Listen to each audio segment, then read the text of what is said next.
Welcome to another episode of the Adventures of the Awakening Heart podcast, a space where we discuss the beauty, magic, and power of the heart in all its forms, and where we also explore what it means to live a heartful life.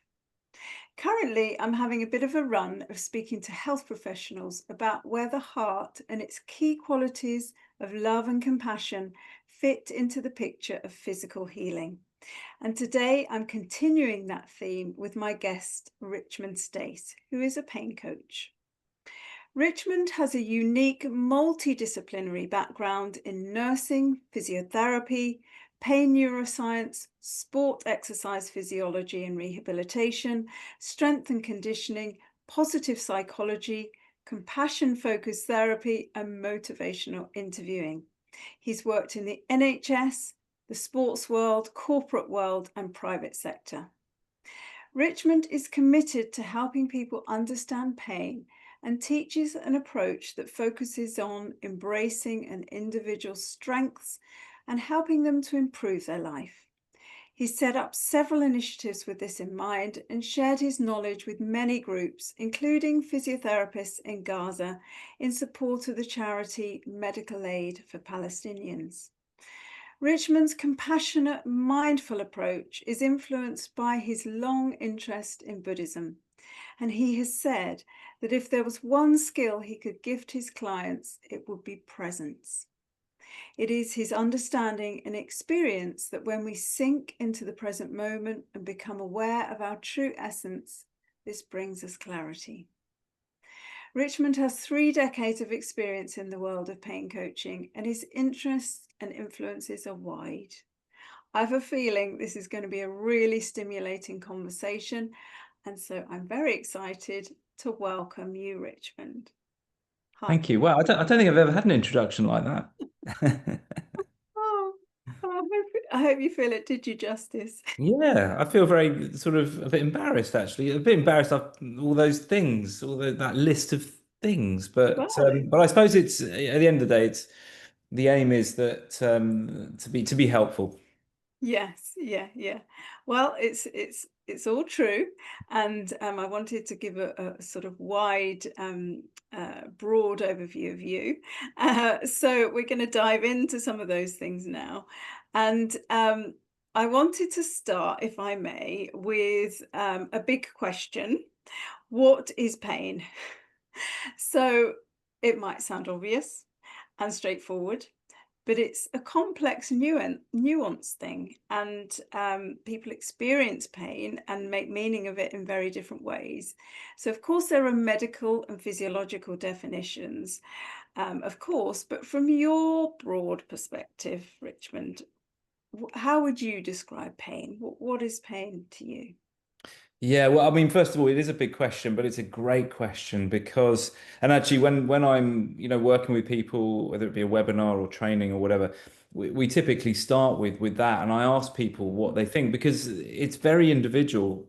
You get a group of X number of people, they will all come up with slightly different answers. There can be some overlap, and then there can be some outliers and whatnot, but everyone's got their own ideas and beliefs, and that's key because our beliefs are playing a role in shaping the actual experience of what it's like. And I think one of the issues when we're talking about or answering the question, what is pain, is this sort of conflation of models and concepts and ideas with experience, when fundamentally those two things are completely different. Mm.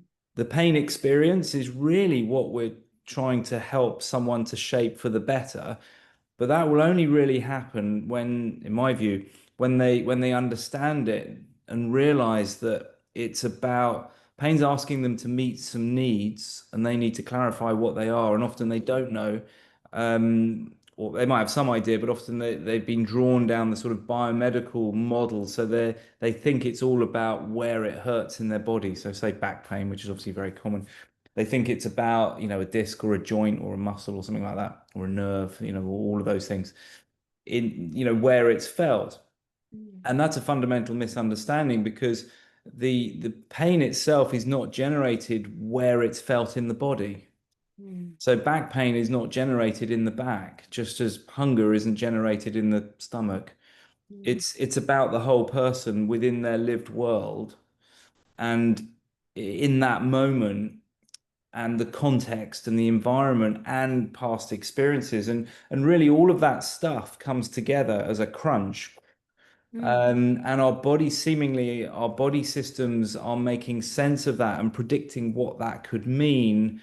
And that's the experience that we have. So that's kind of using a contemporary model. Well, I say contemporary, yeah, it is contemporary, but it's been around for a while, called predictive processing. And I'm not hugely adhered to that model because I work hard not to get attached to models and concepts because they're very likely to change. And I hope they do change because we need that.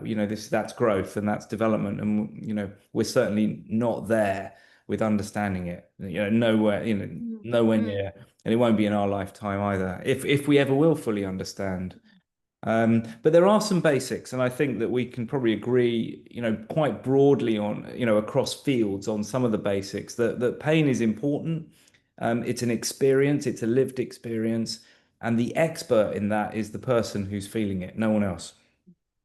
So if you have pain, I don't know what it's like for you. You could try and describe it to me, and you would use lots of different words, but I don't know fundamentally what it's like. And likewise the other way round. We use phrases like I can feel your pain. I mean, I'm not 100%, but I don't think we can. We can feel our version of their pain. And mm, actually, quite often when I'm talking to someone and listening to their story, I'll feel something in my body in the same sort of location that they're describing, but that's my pain. So my systems are generating that mm, mm, experience, not, and their systems are generating their experiences. mm, So, again, there's lots of different ways of kind of looking at it. There is a pain definition, an official one from the International Association of Study of Pain. And I often put that up. I can't remember off the top of my head what it is. I'm not very good at remembering definitions. mm. But what it doesn't do is mention the person. It talks about a sensory and emotional experience, but it doesn't talk about the person. And essentially, you can't reduce an experience to anything less than a person. It's not a brain pattern. It's not a picture on a scan. It's not a receptor. It's not a nerve. There's no pain system. There's no pain signals or pain messages or anything like that. But this is common terminology that's still used. Mm. And people often come along and say that, oh, I've learned that I've got these pain messages going here and my brain is doing this. They're all concepts. That's not the experience of pain. And what I'm helping people to do is to get to understand their experience of pain and then how they can change it. So are you saying that when someone's experiencing pain in, say, their foot, for example, that there are not signals going from the foot to the brain that then register? Or are you No, saying there there are. are common signals that go across all different types of pain? Yeah, there is sensory information flowing through the body all the time, and our body systems. And when I talk about body systems, we're talking about the nervous system, the Mm, immune system, the endocrine system, so hormones, the autonomic nervous system. I mean, there are other systems, but those in particular, and they seem to work like an ensemble, like an orchestra, generating music, generating my conscious experiences, and essentially their best guess is to explain what the sensory information is saying. mm, mm, Now we get there's we got lots of different types of receptor that pick up on different things, mechanical strain and chemical changes and temperature changes, that kind of thing. But what there isn't, there's no specific pain signal. There's right. not a signal from my foot that's going pain, pain, pain. There Mm, are the signals that could be predicted to be pain as an experience. Remember, the signal is not the experience, mm, are what we call nociceptive, and that's to do with threat or potential threat to the body. But actually, I would go wider always and threat to me, mm, which helps us to understand why some people's pain may get worse when they're stressed or worried or in a particular emotional state, because pain is about the person, not just the bit that hurts, Mm, or the mm. part of the body part that hurts. And we like you say, we don't experience that pain in the foot. It's in the mind that we have those experiences. No, you feel it in the foot, Yeah. and it's always real. So, when I'm talking to people, and particularly when we're going through this often new material to help them understand, Mm, because it can often bring up resistance, and it can be quite threatening for people to hear this sort of stuff mm, sometimes initially. They've got a firm belief that it's to do with a tissue in the body because they've seen a picture of it on a scan, and there is sign of inflammation or injury or damage, but there doesn't have to be to have pain, and that's important to understand. um, so the tissue basis for pain is not a good or accurate explanation. But pain mm, is always real and it's always embodied. So we feel it in our body. It's just not generated where you feel it. And the analogy I often use to help people understand that is the cinema. If you're in the cinema watching a film, where's the film? mm, Now, you can go pretty deep with that question. Some people do, but essentially the first answer is usually, well, it's on the screen. mm, The film appears on the screen, but the screen's not generating the film. mm, So the film's real, it's there. mm, Now, I mean, you talked about is the pain in the mind. Well, I mean, it is, but it's real. And mm, essentially it depends on your definition of mind. mm, In my mind, the mind is where everything appears, mm, everything, mm, including my sense of myself. mm, mm, And you can't separate mind and body in mm. in experience, but we've tried to since Descartes, and our system is still based largely on that separating out. Yeah. If you've got something that's deemed to be wrong with your mind, you go to a totally different building to if you've got something wrong with your whatever, your Mm, body. mm, mm, And again, it's common terminology to think that there's something wrong. And I encourage people to sort of move away from that and just see it as a situation to handle, to deal with, rather than there's something wrong, because there's a tendency for people to think there's something wrong with me. mm, mm, And I mm, say, mm, well, no, I don't think there's anything wrong with you, because you are the one who experiences all of these things.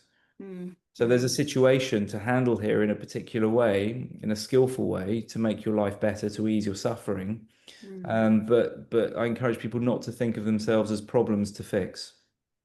I mean, phantom limb pain is something quite interesting that maybe we can touch on, because in that situation, say we're talking about the foot still, the foot isn't there, and yet we're Mm. still experiencing somewhere, whether it's the mind or somewhere else in the body, we're experiencing pain from that foot. So Yeah. how does that Yeah. fit? Yeah, I mean, very well, and actually a lot's been learned from that, and there's lots of ideas around it. But essentially, I mean, one of the basic ideas is that we have a sort of a representation of our whole body within our systems that they Mm, use to allocate, sensations and feelings, and to control movement and that sort of thing, which sort of makes sense. So when the tissues of the foot are lost somehow through an injury or for some other reason, then you can still sense it, you can still feel it. mm, In a sort of a predictive way, what you could say is that the body is kind of searching for the sensory information coming from there, and it's not, and there isn't anything coming from there because it isn't there anymore. mm, And therefore, you've got what we would call prediction errors. So a mismatch between what's expected. The systems expect information from the foot, but it's not coming. So there's an error, not a mistake, but just a difference between what's expected and what mm, actually turns up. mm, And pain can be deemed a prediction error as well, mm, because in a way that's a threat. mm, But mm. also then the thoughts about what's happening can be a threat. And that's Yeah. why that element of it is not separate. So the way that someone's thinking about their pain really matters. It's based on their beliefs, and that's why we need to delve into that to understand what their beliefs are, because they're very likely stuck and need shaping, because that's part of the stuckness of ongoing pain.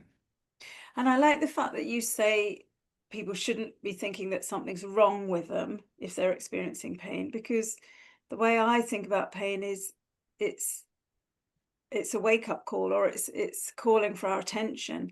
It's a message that something's out of alignment, out of balance, and it's needing our attention to find out what we need to do to bring that back into balance. Is that something that you would agree with? Yeah, absolutely. And I think that the common way of thinking is that there is something wrong, there's some sort of pathology or damage or Mm, injury. And if there are those things, then it sort of makes a bit more sense. Well, why there would be pain there? But it still doesn't cover all the causes, all the mm, true causes of someone's pain, because again, the relationship between pathology and injury and pain is definitely not, not one for one at mm, all. But then what about the situation where there isn't much to find? There is mm, no serious pathology, but yet the person's experiencing a lot of pain, which is massively impacting on their life, which is, there's a lot of people in that situation.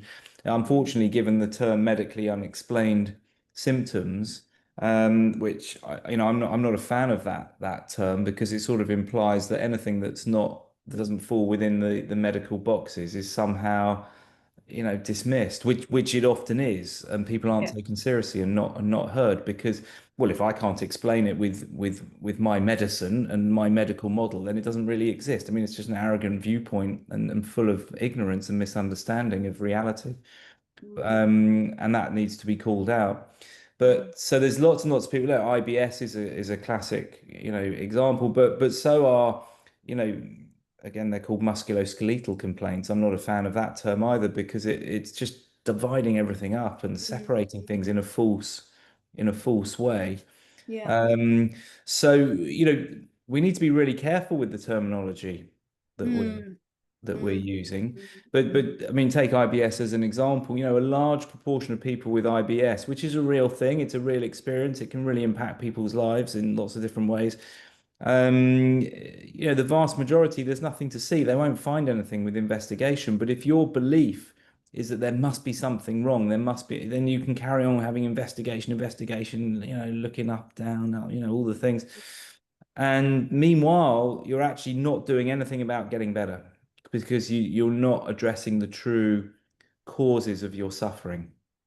And And that so, will only be revealed in a conversation, in a caring conversation, where that begins to be understood, and the needs are coming out, the person's needs. And some of those needs, for example, would be to live their life in alignment with their values and not someone else's. And they realize they've been living their life according to someone else's values, maybe parents or a partner or whatever.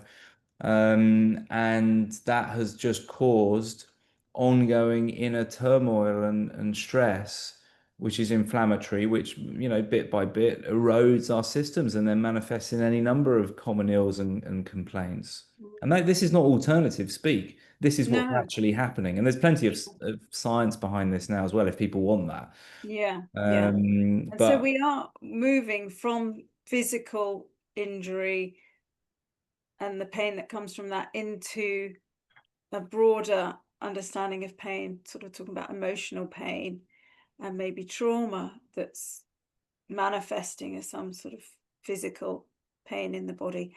Do you go into emotional pain and trauma in your work as well, rather I, than? I'm I'm not specifically trained to do that sort of therapy, but people are welcome to share whatever they think is right. And people do, I try and create a very safe environment so people can share things. And if something comes up that I think would require some kind of more therapy for, Mm, PTSD or something else, then we would have that conversation, and I would suggest that mm, they explore that as well. And the pain coaching, because of all my multidisciplinary hats, it slots in with mm. any other sorts of things that people may find helpful on their journey.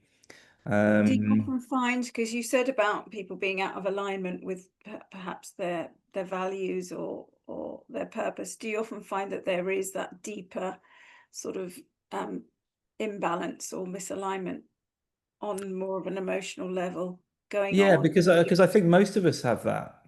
I Mm, don't think that's particularly unusual. I mean, varying degrees and obviously lots of different experiences, but I almost feel that that's just part of maturing in life and following a route of raising your level of consciousness. And a lot of people are sort of running around surviving life, and they may not have had access. They may not be in a situation where they're even aware that there are different levels of consciousness in our existence. And so essentially being driven around by their low level desires and wants, they're addicted to wanting things their way. And this isn't the blameworthy thing. This is, they just haven't had the opportunity. They maybe haven't met a person who's enlightened them or been inspired, or they're in a very difficult situation or environment, or, across the world, wherever that might be. Um, so they don't realize the possibilities. mm, And that's a pretty hard thing in many mm, ways to think. So conversely, I'm very grateful for the fact that I've been exposed to, and met and hung out with and trained with, all sorts of different people, and am aware, very aware of different levels of consciousness, and that's my own mm, practice. And so part of that is inevitably transmitted to help people, mm, and for them to realize that there's much more beyond the five basic senses. And if we limit ourselves to just the five basic senses, it's a limited existence. And mm, some people might be happy with that, and that's fine. mm, Everyone's got to choose their own yeah. path. Um, but Mm, and I guess some people might be thinking, oh, he's sounding a bit alternative. Is he sort of heading towards the energies? Well, I mean, yes. But I have a science hat as well, and mm, science doesn't explain everything at all. mm. Not Explains a at all. lot. I mean, we've had some Yeah. amazing things, but again, science can, if you get caught up in knowledge, each of us has knowledge, but it's such a tiny, compared to the universe. I mean, it's tiny, and if we think that if we're sort of really stuck on our own thinking and our own beliefs, and we really think we know, rather than having a beginner's mind, well, you're going to keep running up into walls, basically. And I don't actually, think. we know that from a health perspective, that to have flexible systems and be able to update our beliefs is actually really important for our health. Mm. I was just going to say, with our audience, you don't have to worry too much about veering towards the energy and the spiritual side. And we're going to get more into that because I've got some questions. But before we do, you've been focused on pain for quite a long time in your work. I'm interested, why? Why does pain interest you so much? What was it that drew you to that and led you to end up working in this field? What was it in your earlier life that led you there?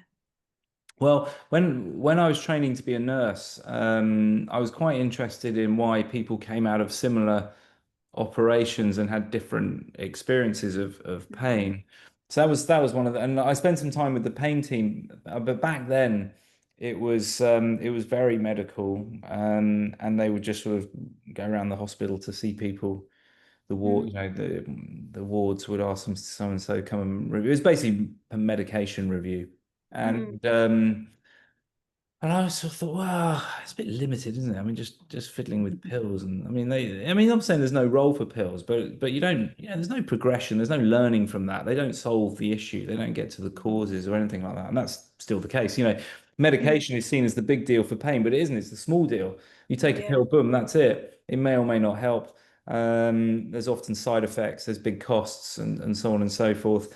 They don't work very well, and I say there's no growth or learning, which is really Mm, what pain is for.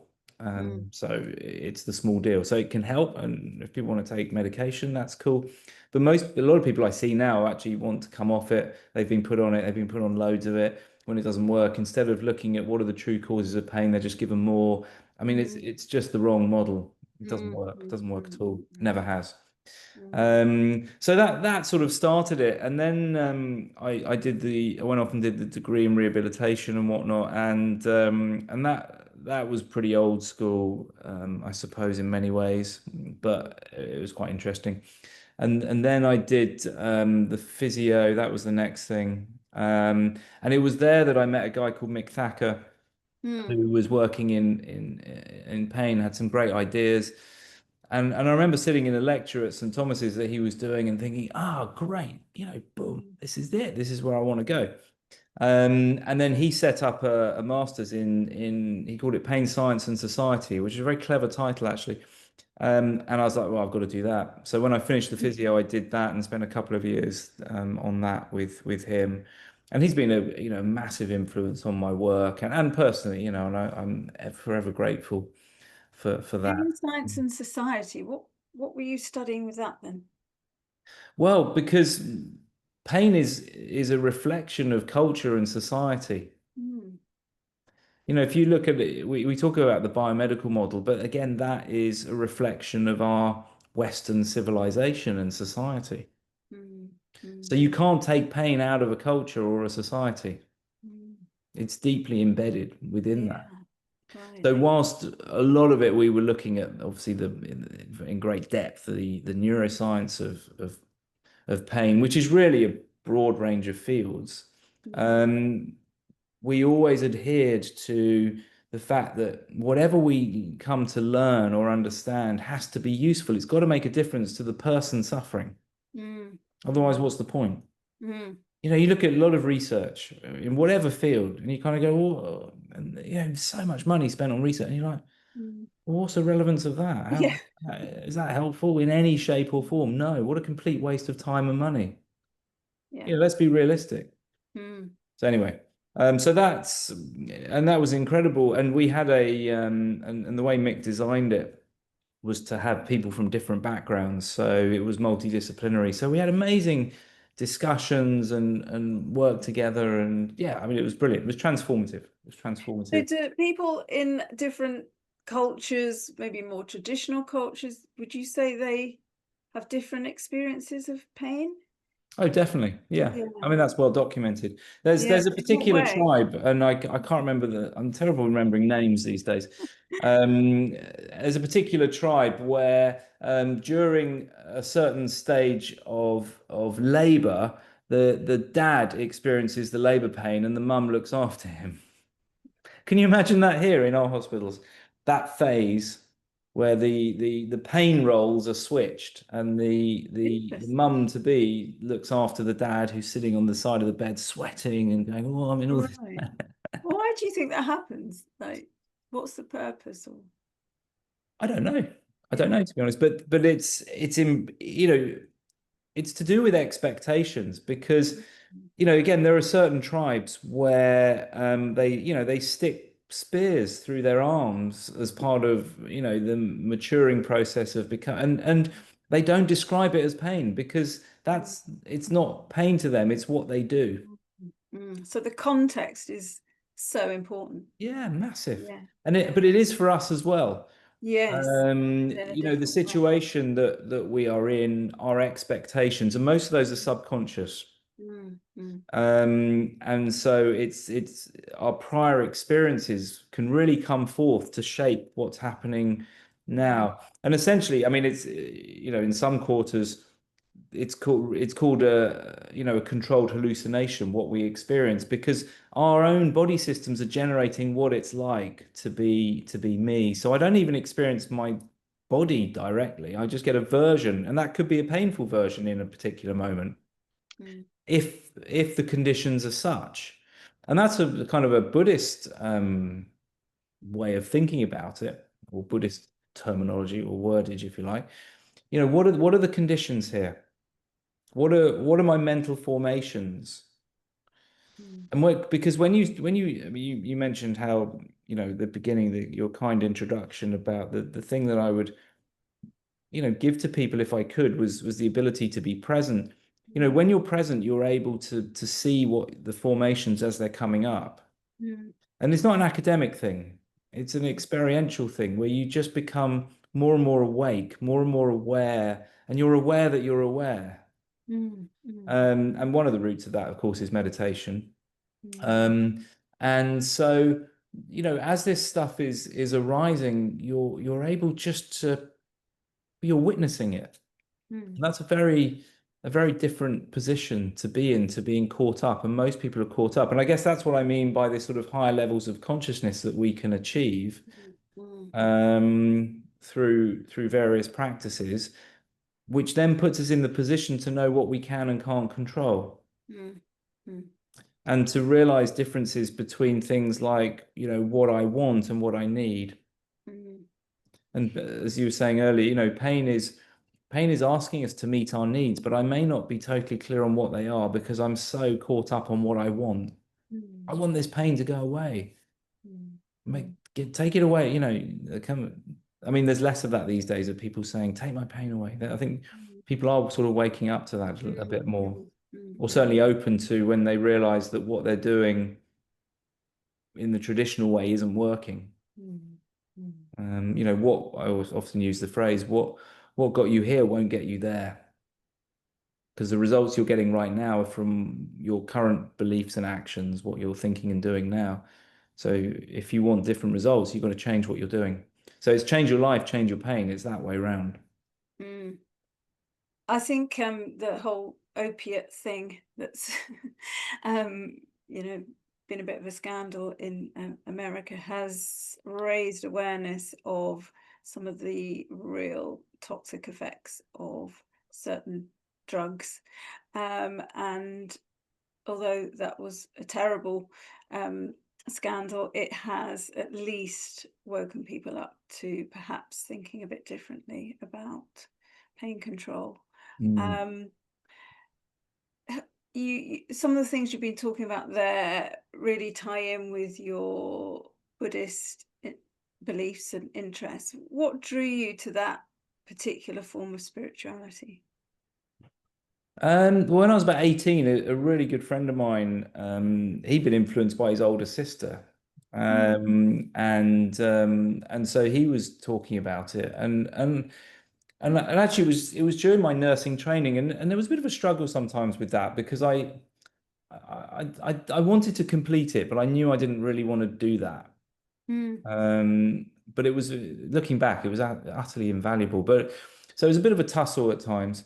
And he sort of introduced me to it, and it sort of gave me something to think about. And it wasn't like I suddenly started meditating a lot. I mean, I didn't. I just read. I think I just read things, Thich Nhat Hanh and other things like that. So I sort of dipped my toe in, mm. and then just over the years, I just got more and more interested. I did I studied, actually, one thing I don't put on my CV really. I don't really know why, but I did craniosacral therapy. Oh, And that was over a couple of years. I think it was over a couple of yeah. years, something like that. And that was really interesting because again, this sort of Mm, group of people from all different backgrounds. mm, And the training that I did was quite sort of structural, but inevitably there were people there who were spiritual as mm, well, and so that sort of came into it, and that sort of reignited my interest in all sorts of things. mm, There was a guy there who was into channeling. I remember that, and he was a mm. successful businessman who retired Yeah. and did cranial stuff, and then got into channeling spirits and things. And I was kind of blown away by that. Wow. I mean, not Mm, that I necessarily believed in it, but it's just like, wow, what a transformation. There was a mm. helicopter pilot there. There's all sorts of people. Yeah, yeah. And so it was a fascinating group. Mm, And so, yeah, that definitely sort of brought more of my sort of, I guess, a dormant spiritual interest that was there, and it sort of grew. mm, Um, and so yeah, I have been heavily influenced by that, and it definitely seeps into my work. There's an American psychiatrist and psychotherapist called Mark Epstein, mhm, who's heavily influenced by Buddhism as well. So I look up to these people. I read their work. I listen to them. I've done retreats with him. And I just think that it has so much to offer. mm. the eightfold path is a prescription really that is as relevant today as it was, mm, 2,500 years ago. mm, mm. So I just think it's very practical. And so, I talk to people about it, and quite often people are interested. They want to know Yeah, more, and I share, mm, yeah. information with them and links to things that they can explore themselves. So I don't push it. I just sort of say, look, No, it's a yeah, way of seeing things more clearly. yes, yes. And one of the sort of important aspects that links ties in with Buddhism is mindfulness and coming into the present moment. And you've already talked about that. And linked to that is the science of interoception, which I wanted to talk a little bit about now. Interoception being, well, a posh word really for body awareness. So when we tune in and become very aware of our body's signals and sensations, it could be hunger, thirst, needing the loo, temperature, etc. I'm interested in interoception because there's a link with the heart. And when we're in a heart coherent state, i.e., our heart rate variability is an irregular sinusoidal pattern, which leads to balance and within the physiological and the psychological state. There is that association with the heart and interoception. But in terms of pain, I understand that there's some science talking about the association between interoception and being body aware and pain. Could you tell us a little bit about that? Yeah, I mean, interoception has been an emerging field, and I was lucky actually because I hung out with some of the people pioneering the work, Sarah Garfinkel and Manos, so and others, Anil Seth and such like, who some of which have become quite well known now.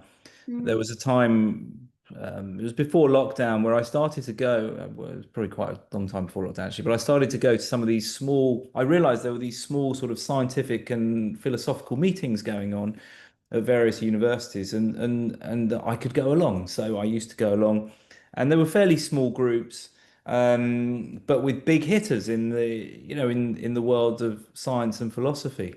And it was brilliant. It was awesome. I loved it. I mean, I was the only clinician there. They were usually postdocs and there's PhD students and such like. And and I just loved the whole vibe of openness that was there, and the fact that you would have someone who was very well established in the field giving a talk about their work, and they were very open to being questioned by a PhD student. It was a very level field, mm, and the mm, style of questioning, from philosophy is very different to what I'd experienced because, quite often at conferences you get people they don't ask questions. They just want people to hear their opinion from the yeah, audience. yeah. There's some quite amusing sort of anecdotes around that. Other people aren't there to listen to your opinion. They're there to listen to those. Mm, So it was a very different vibe, and I did that quite a lot, and so I met them and became familiar with their work, and interoception was a big part of that, this sort of sense of what's going on inside. mm, Again, as a tying it with predictive processing is as a prediction, as a guide, as information. Are you mm, listening to your body? Are you listening to life? mm, And being mindful means that essentially you're remembering to be present. mm, Because only if you're present, because your life's just this moment, of course. Well, I say, mm, of course, I mean, not everyone realizes that. Your life, people think of their life as over a time span, but it isn't. It's just this moment. Your life situation you can think of over a span of time, but the only thing that's real is right now. mm, mm, But we're not versed in this in our way of thinking and being until you practice something like meditation or mindfulness. And I think there's a lot of misunderstanding about meditation. People say, "Oh, I've tried that. I tried that once and it didn't work." And I'm like, "Well, what do you mean?" Well, it didn't make my pain go away, or I didn't fall asleep, or so there's people don't really get what it's about, and then so mm, they don't do it. But that's not their fault. They've just not been given the right understanding. mm, It's just, again, it's one of these things that the West has commoditized and it's just blown up into this whole sort of mm. thing. I meditate. All right. Like it's become an ego thing. I'm a meditator. Yeah, it has, I think. Yeah. Whereas actually, if you're doing it in the right spirit and have the understanding, it's transformative. Mm. What would you say the right spirit is for Well, you? firstly, it needs to be goalless. Mm. So I'm not doing it for any. Why do you meditate? Why just do it? What do you Mm. mean? We're just not familiar with that. We always has to be some reason why. Yeah. But as soon as you get into the reasons, you're now not doing it. You've lost it. Yeah. Yeah. Yeah, Yeah. again, models, concepts, ideas, they all get in the way of the actual experience. Mm. Mm. Mm. Um, and if you're practicing, if that becomes your practice, and not just a sitting practice, but just your way, you make that your way of being, Mm. having mindful moments through the Mm. day. You I even can, think the term mindfulness, I mean, I don't mind it, but it's bringing the attention to the mind. What I like about the discussion around interoception, it's bringing it down into the body, really embodying the experience of the meditation, of getting quiet and still within the body, um, and quietening the mind. Yes, that's part of it, but also yeah, bringing attention to the body. yeah. And so with interoception, is there a link between being more aware of our body and having less pain? Well, I think to be well, to be on a route of building wellness and well-being, we need to feel whole. So we do need to connect with the body, absolutely. We need to feel that. Um, However, when you first start doing it, if you're experiencing pain, then often the pain perception goes up Okay. because Yes. Yes. because what you focus on governs how you feel. So when you're putting your attention on pain, it can work like a volume switch. So Mm. you need certain skills and understanding to work with that. So Mm. you would typically begin with lower levels of discomfort and become familiar with sitting with that, and then gradually, as you develop the skill. I mean, it's no different to learning to swim. I always say to people, Mm. you wouldn't learn to swim in the middle of the ocean in a storm, would you? You learn in the shallow end, and then you get so make it easy. Because people say, Mm. oh, I was in the middle of the night, I was in loads of pain. I tried that meditation thing. I said, well, that's like trying to learn to swim in the middle of the ocean, isn't it? Mm. Mm. Mm. Yes, I mean, great that you practiced it or tried then, but you probably don't have the skill level yet. So Mm. you would have just got caught up in the thoughts about how it doesn't work, how bad this is rubbish, I'm never going to get better, so on and so forth. So you probably got caught up in that rather than actually doing it. But if you're practicing when things are quieter, if you're learning to create the conditions and developing the ability to be present, to focus on the sensations of breathing, for example, then step by step. But there's no quick fixes. And how long is it going to take? I don't know. Mm. It's because it's a learning process. There's that great quote by Usain Bolt about, I trained for 4 years to run for 9 seconds and people give up after a couple of months. When people don't get the results they want, they stop. And that's because they're addicted to wanting things the way they want it. And Mm. that's a massive problem in our society is people want things their way, and if they don't get it quick as they think they should have it, but it's all Mm. based on erroneous beliefs and unrealistic expectations. So they stop, they give up. Mm. And I always say imagine this was a violin lesson, and after a few weeks, you're saying to me, well, why can I not play Mozart? Why am I Mm. not in the BBC orchestra? Well, quite frankly, because you're rubbish at it. Because we're all rubbish at things when we start. Yeah. Yeah. So you could stop if you like, but then you're never going to get better at it. You Mm. can keep chopping and changing because again, with pain, often people do they chop and they try something for a couple of weeks. Oh, that didn't work. Try this. Do this. See someone else. See someone else, and they go round and round and round. Some people they come and see me and they've seen like 20, 30 doctors, and and that's very revealing. That's demonstrating something about their beliefs that they're not hearing what they want to hear. Mm. Yeah. And that these can sound like quite harsh messages. And I don't say this in any blameworthy way. This is being human. This Mm. this search for something that I want. But until Mm. you wake up to the fact that life doesn't give you what you want, but it can give you what you need. Mm. So you Mm. revert to what you need. mm, And then you're going to be in states that make it more likely that you'll get some of the things you want sometimes. But if you're always searching for life to give you what you want, you're missing the point of life. mm. But no one teaches us this stuff. No, definitely not. Just going back to the awareness, do you think there's something about, because again, this will tie into Buddhist thinking as well as other forms of spirituality. Do you think there's something about resistance exacerbating pain, and that when we actually move towards it rather than pushing it away, it will lessen, and when we actually become very aware and go into that pain, then first of all it can teach us things, but also the pain may lessen, and that suffering actually comes from resistance, which is and resistance to what is, but also clinging and not coming to a place of acceptance, which I know is quite a thing in Buddhism. So do you think by really coming into that pain, really allowing ourselves to feel it fully rather than holding ourselves away, is part of the process of resolving it? Yeah, I do. I Mm, do. It takes courage. yeah. It takes a leap of faith sometimes to do that. But I believe that you can only transform your pain by working with your pain. So Mm, it's in how you relate and respond. That's what mm, matters. Because if pain's there, pain's there. There's nothing you can do about that. But how you relate and respond determines where you go. I mean, mm, some quite frankly say suffering is optional. The pain is mm, there. Whether you suffer or not is down mm, to you. And there are elements of truth. I mean, it can sound quite harsh, mm, and people often jump up and down and then they resist that.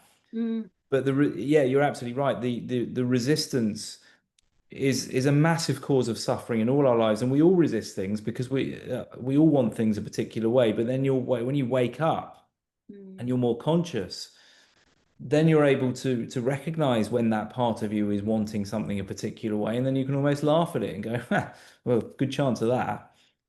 Good luck with that one." And then you go back to following your path, or the Tao, or following mm, mm. the way that life is going. If you're always swimming against the tide, it's a tough life.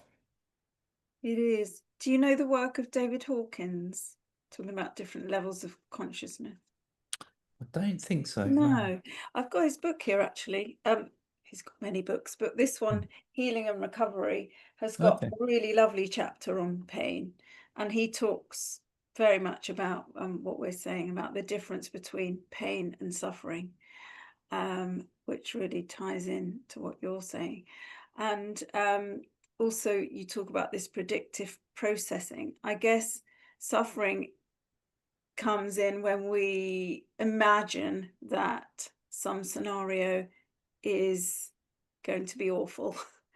um, and we play that out in our mind, and that again exacerbates the experience. But actually, if we allow ourselves to just go into it without those predictions, then sometimes it can be a real gift. Yeah, I mean, there's a great book actually called The Gift of Pain. But my encouragement to the people I work with is that you only need to relate and respond to skill with skill to your pain if it's there. Mm, Or if thoughts, because a lot of people spend time dealing with their pain even when they don't need to. mm, And so, many years ago, I had this sort of realization that with pain, the more you focus on the bit that hurts and try and treat it and make it better, the worse the outcome. The more mm, you focus on your needs, your goals, you as a whole, where you want to go, how you want your life to be, and the steps to take in that direction, the better. So, in other words, focus on what you want, not what you don't want. mm, mm, Because often when people first come along, all their focus, their whole life is about their pain.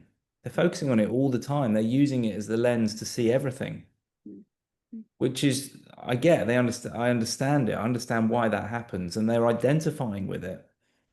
But while you're identifying with it, you're never gonna transform it. mm, mm, So if you want to transform your pain, you have to stop identifying with it and point yourself in the right direction and then take that path. Mm. This really ties in very much because my work is more about helping people deal with emotional pain rather than physical pain, although the two things do cross over, as we've said. And what I try and teach people is, again, not to hold yourself away from that emotional pain, but to go towards it and allow yourself to feel it, 100% feel it, because I believe that we need to process, and we need to feel it through the body, and that is the processing um, of that. But then when we've done that, we need to then put our attention on what makes us feel good. You know, we need to process the pain when it's coming up, but then we don't want to just keep on going over and over and over that. We then bring our attention to what feels good and what we're wanting to create in our life. And that sounds very similar to what you're saying with the physical pain, that yes, we don't hold ourselves away from it. We allow ourselves to explore it when it's important and necessary to do so, but then bring our attention back to what's good about life, where we want to go, what we're trying to create, what makes us feel good. Yeah, definitely, definitely. We're trying to be in good and great states or elevated emotions, joy, love, compassion, or curiosity, because that they're available just like the others. Mm, It's all available. It depends on which seeds you're watering, but mm, often by habit, people are watering the seeds that are causing more suffering. The way that you think about your pain determines what it's like for you. mm, mm, So having a daily practice and constructing your day, creating your day so that it's full of those things that you're creating the conditions to feel joy, love, compassion, gratitude, and so on and so forth, mm, means that there'd be the experiences that you start to have. Now, that doesn't mean you won't have the others, and particularly, some of the really nasty pains and neuropathic type pains, and if there's a mm, condition that features pain, if it's a terminal situation, those, you know, can all of those people transform their experiences, transform their lives for the better? Yeah, absolutely. It's mm, entirely possible, but only if you believe you can. mm, So again, it depends on your belief system. If you rigidly believe you can't, then you won't.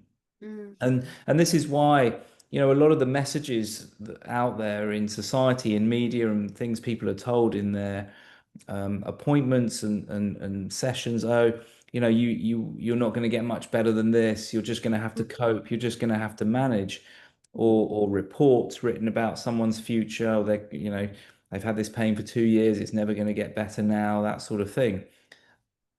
I mean, they're just all mm, wrong. Those messages are blatantly wrong. mm, And you sort of wonder, why on earth would you deliver such a message to someone? Oh, because we're being realistic.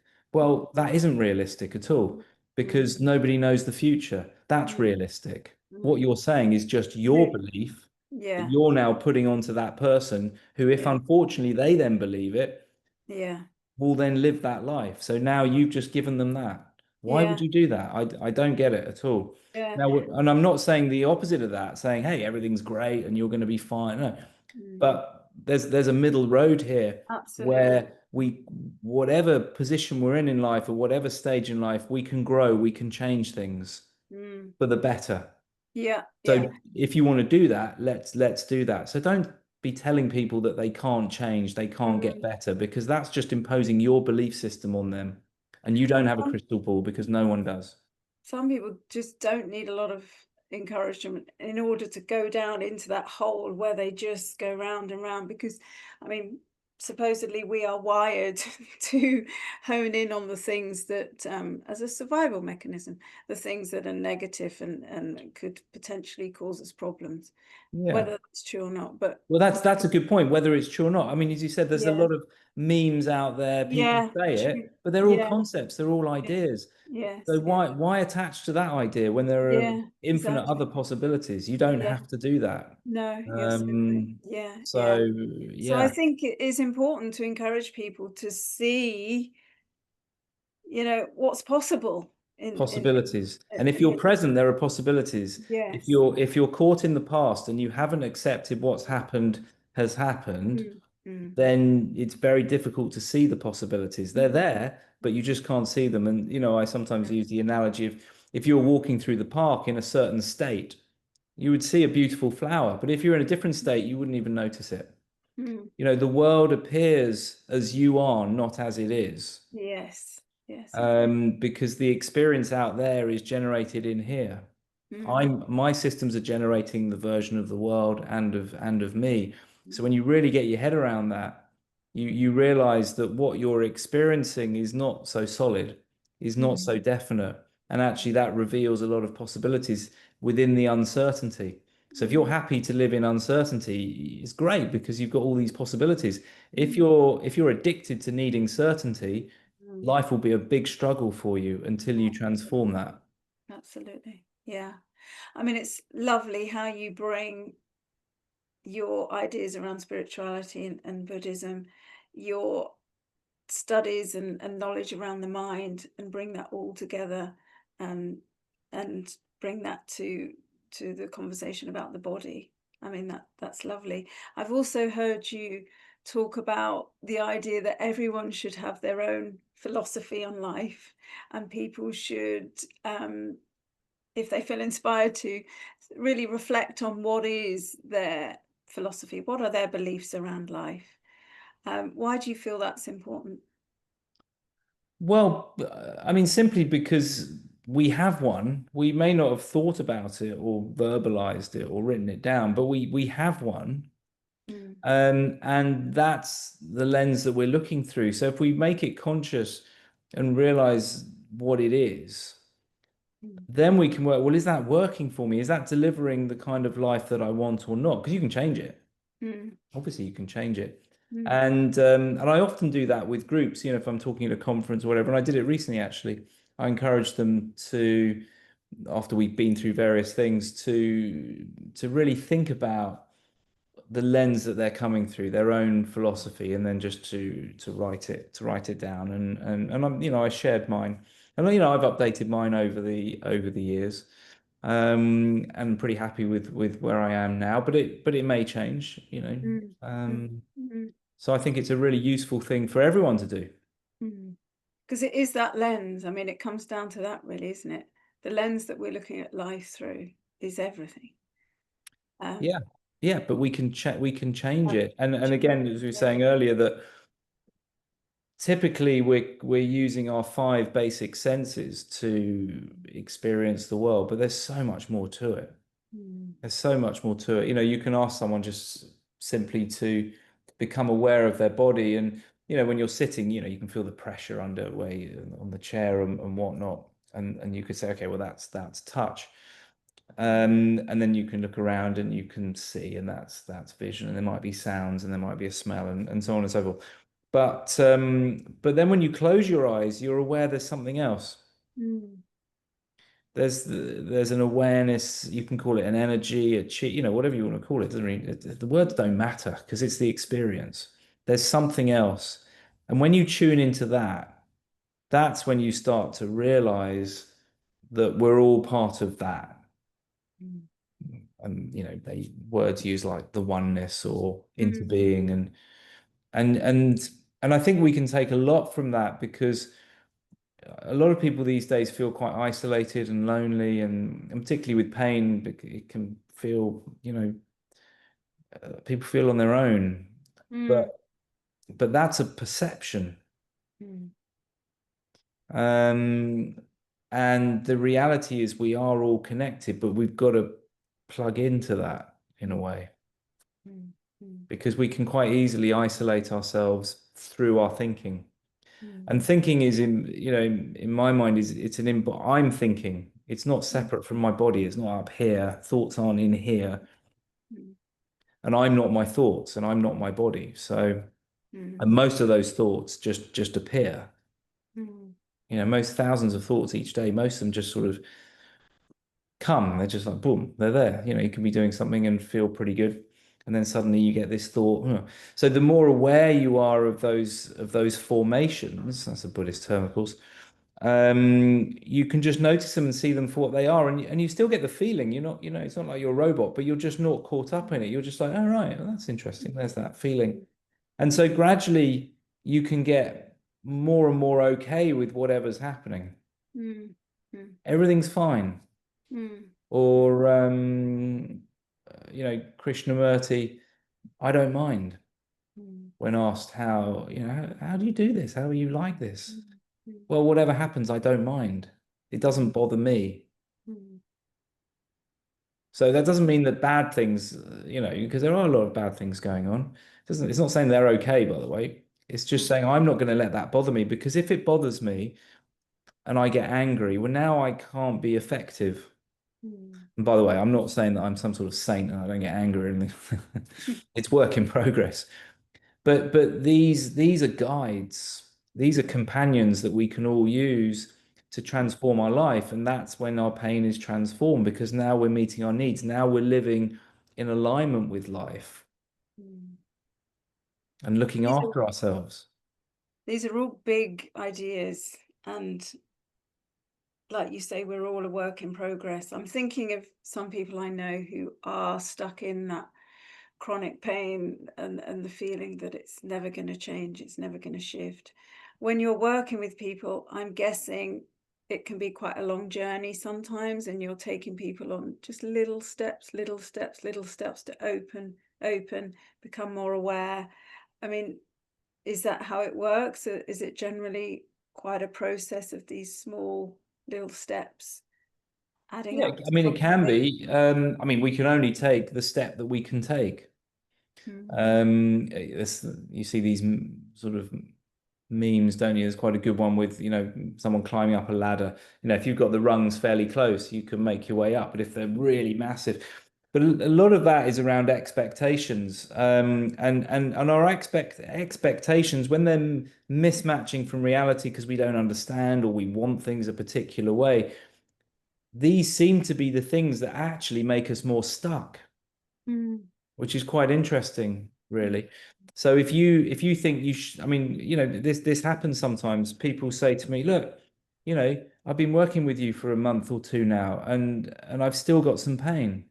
mm, And I'm like, "Yeah, of course you have, because you have." Well, yeah, but surely we need to. I need. Do I need to go and see? I'm going to go and see someone else then because I'm not better. And mm, I'm like, okay, well, that's fine if you want to. If you want to do that. Oh, I need some physical treatments.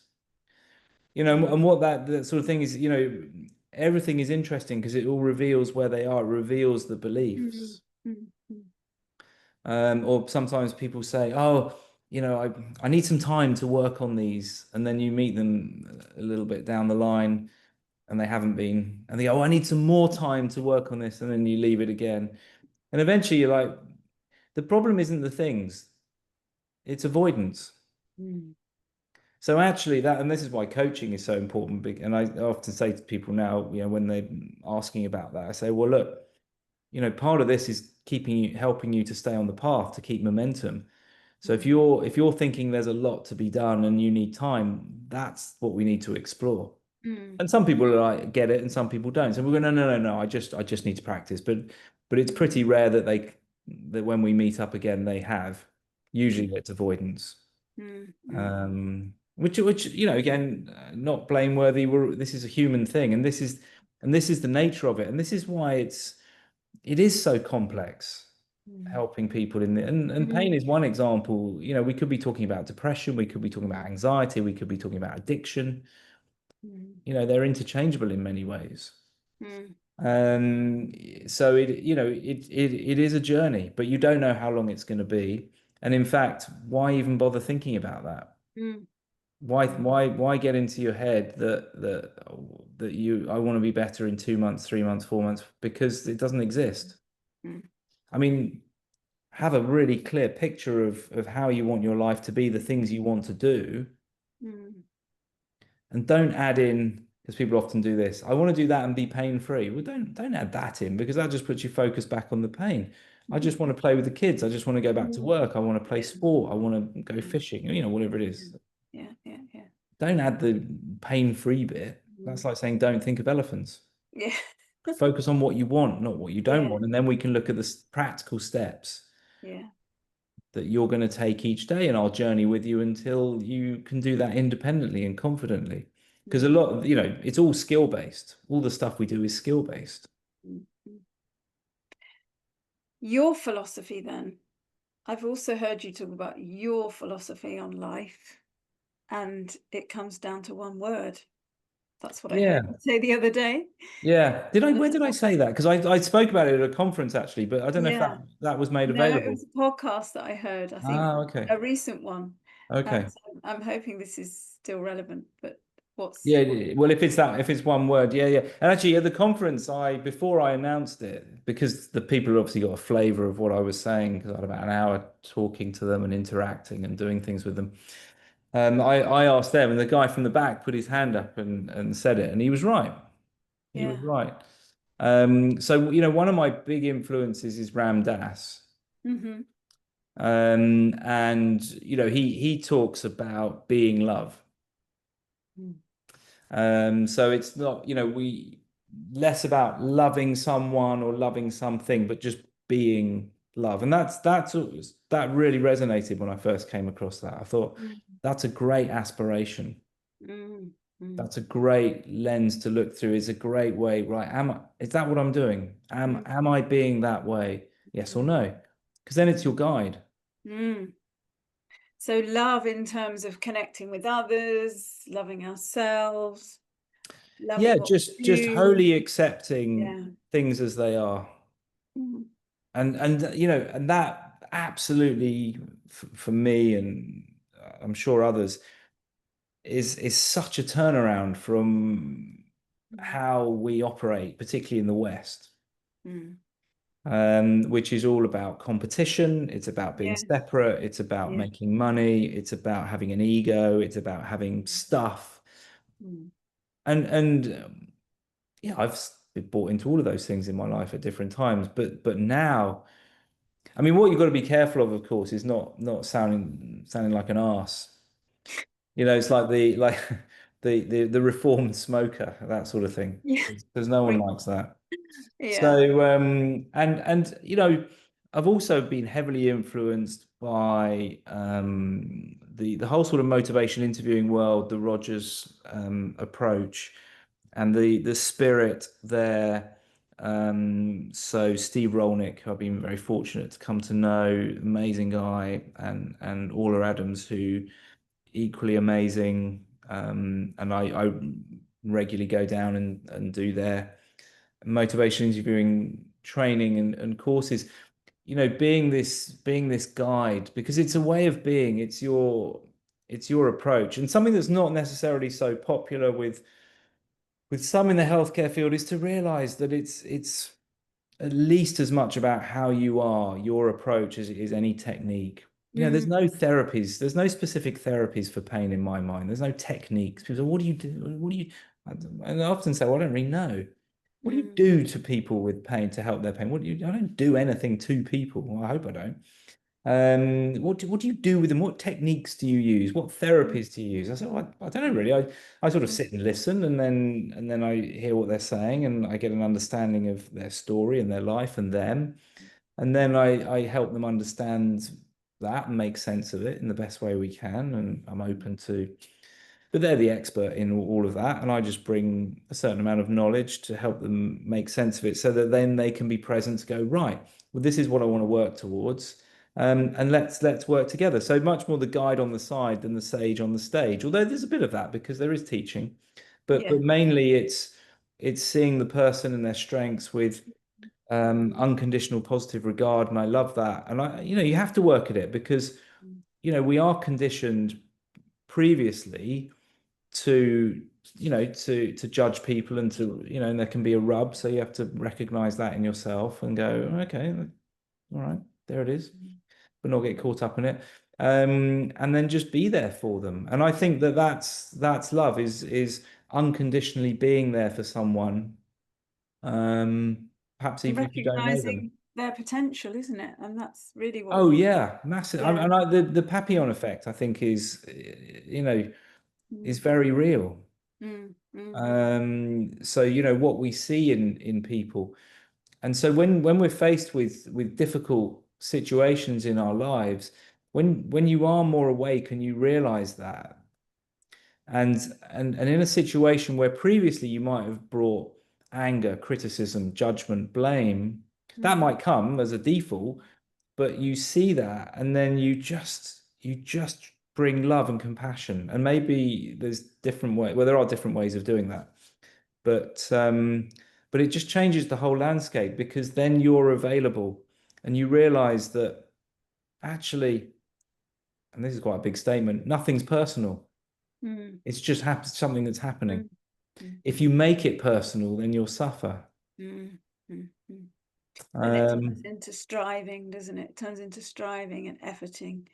But for you to be with someone, to just be with them where they're at in a non-judgmental way, and to know their potential, to see their potential, and to be with them in unconditional love. I mean, who wouldn't want that sort of support, that sort of, yeah, I mean, not everyone though. Not everyone.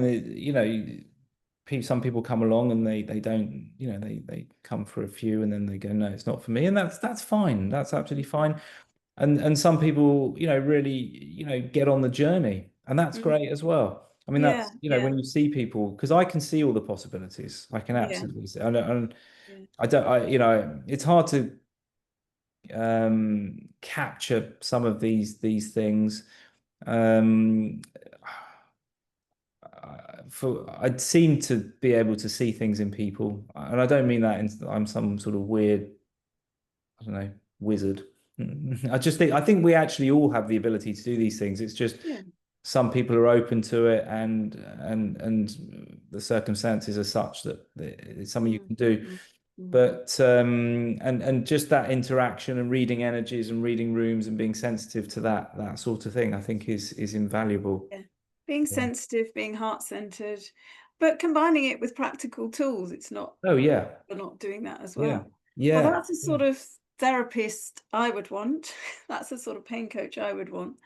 Um, Richmond, thank you for your time. Where can people find out more about you? Because I think, do you have a podcast?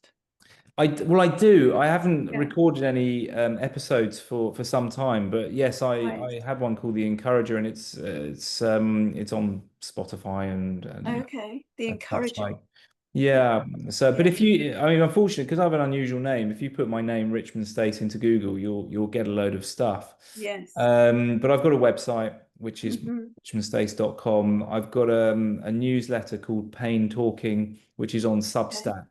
Okay. And there's each week there's at least one newsletter that goes out emailed, so you subscribe and that, and then there's a Yeah. paid bit where there's other content, Okay. including I'm doing video, sort of a mini course with videos All now, right. Okay. and Okay. and I've kept it, at a low cost for people. So I think it's just over a couple of quid a week or something to get the paid Oh, stuff. And mm, so there's yeah. exclusive writing. And a new thing I'm doing with that is I'm going to be writing some short stories to illustrate pain as well. So there's additional stuff on there. Instagram I post on quite a lot, Okay. at Pain Coach, and I'm on LinkedIn, and Facebook, but I don't really go on Facebook too much, but stuff from Instagram goes onto Facebook if you're on that. Yeah. Brilliant.